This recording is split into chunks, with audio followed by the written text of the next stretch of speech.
দৃশ্যগুলো দেখলে মনে পড়ে যায় সেই কবিগুরু রবীন্দ্রনাথ ঠাকুরের বিখ্যাত কবিতা, আমাদের ছোট নদী চলে বাঁকে বাঁকে, বৈশাখ মাসে তার হাঁটু জল থাকে।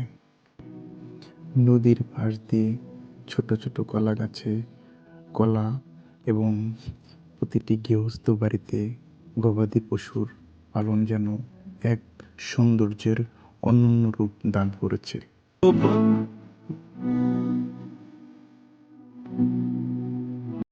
নদীর পাশ দিয়ে কচি কচি কুমড়ো গাছ দেখতে সত্যি অনেক সুন্দর লাগে।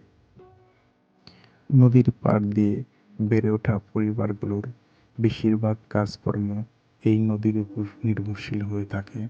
এখানে চলাচলের অন্যতম মাধ্যম হচ্ছে এই নৌকা।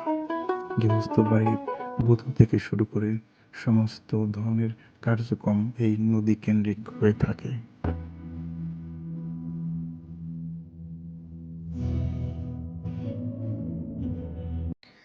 দৃশ্যগুলো দেখলে মনে পড়ে যায় সেই দ্বিজেন্দ্রনাথ ঠাকুরের বিখ্যাত কবিতা, এমন দেশটি কোথাও খুঁজে পাবে না তুমি, সকল দেশের রানী সেজে আমার জন্মভূমি।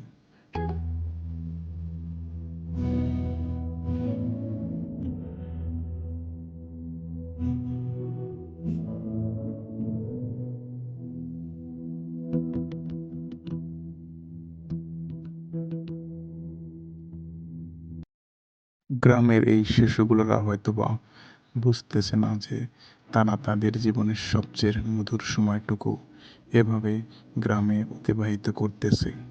चला है।